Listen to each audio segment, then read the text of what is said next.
It's a head-to-head challenge. Hey guys, for a few weeks now, you've seen me thoroughly enjoying myself printing with both the new Anycubic Photon Ultra and the even newer Phrozen Sonic Mini 8K.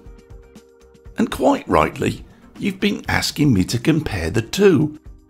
And that's not an easy thing for me to do. Now, I only have one child, but if I had two, it would be like choosing between them.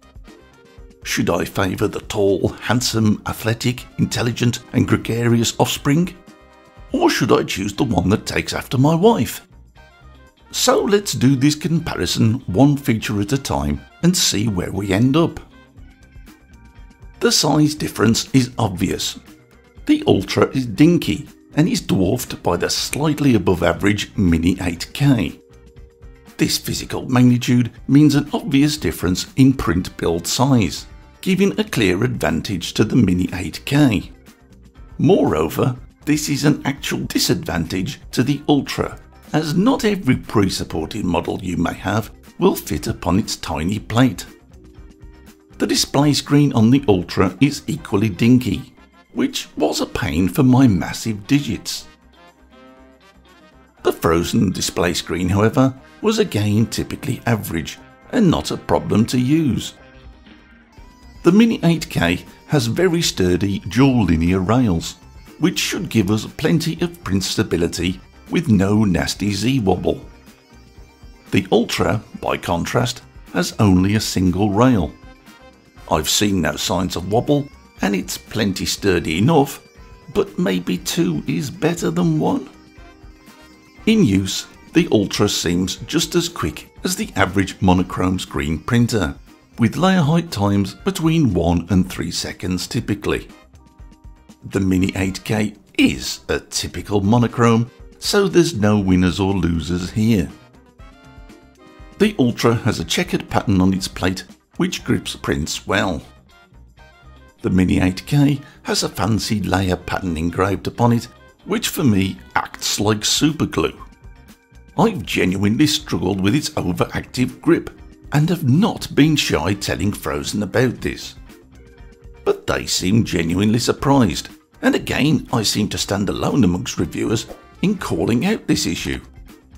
So maybe mine is a freak plate, some weird deviation from the norm. But just in case it isn't, don't be too afraid. A cheap and versatile fix is easily available in the form of a flex plate, like the VogMan system. Now this is a tricky one. The Phrozen Sonic Mini 8K has an astounding resolution of 22 microns, the best on the market right now, I think Phrozen are saying. The Ultra, however, has a resolution of 80 microns.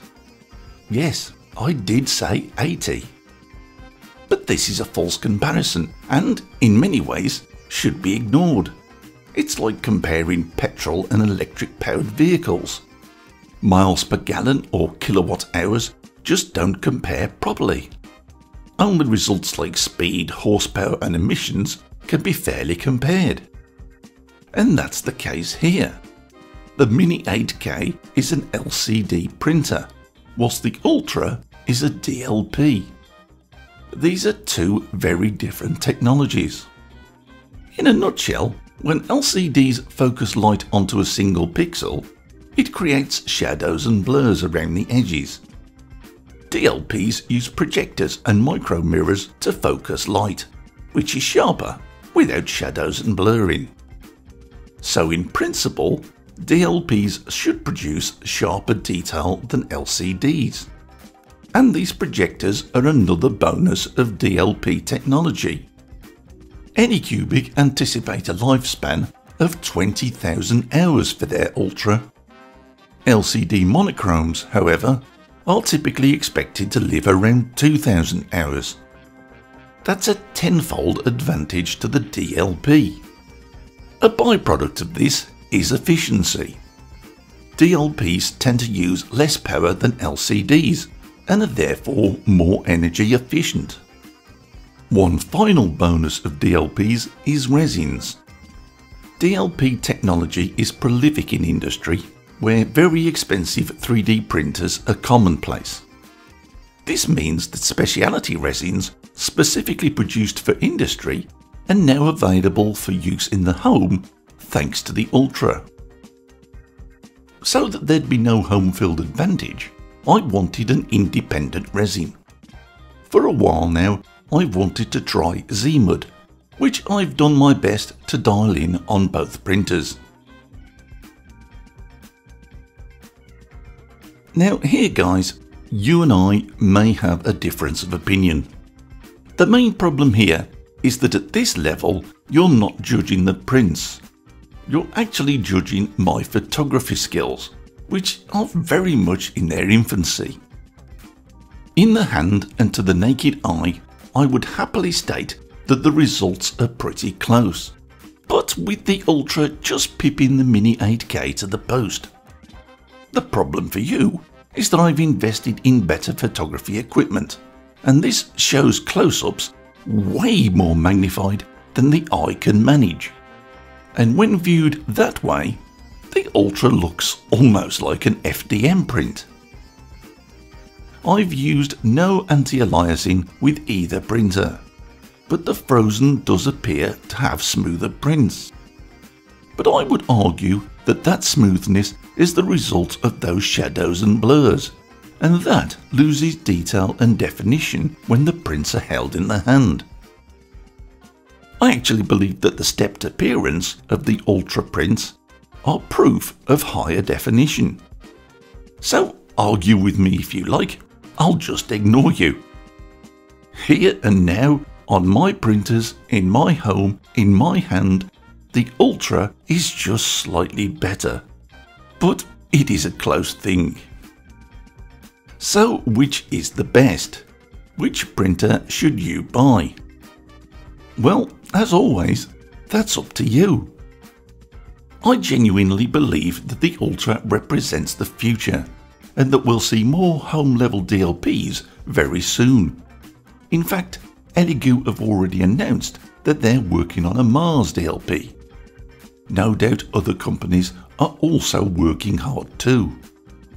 I firmly believe that the print quality of the Ultra is better than that of the Mini 8K, but it is a very close race, literally a photo finish. The problem, however, lies with the restrictions of the Ultra, and that's the print size. If you want to print something like this bust, you'll struggle to get all the pieces on the build plate.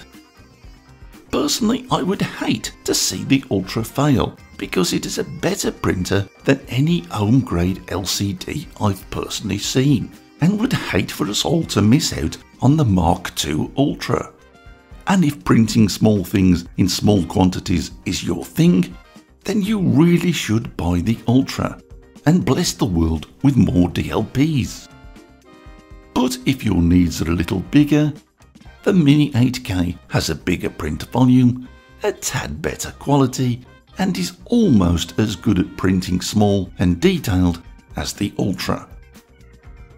And let me assure you, the Mini 8K is without doubt the best LCD printer I've personally used. So there you go guys, that's my comparison. It's as fair and as true as I can make it. If you have any questions, as always, feel free to drop me a line. So take care guys, and thanks for watching.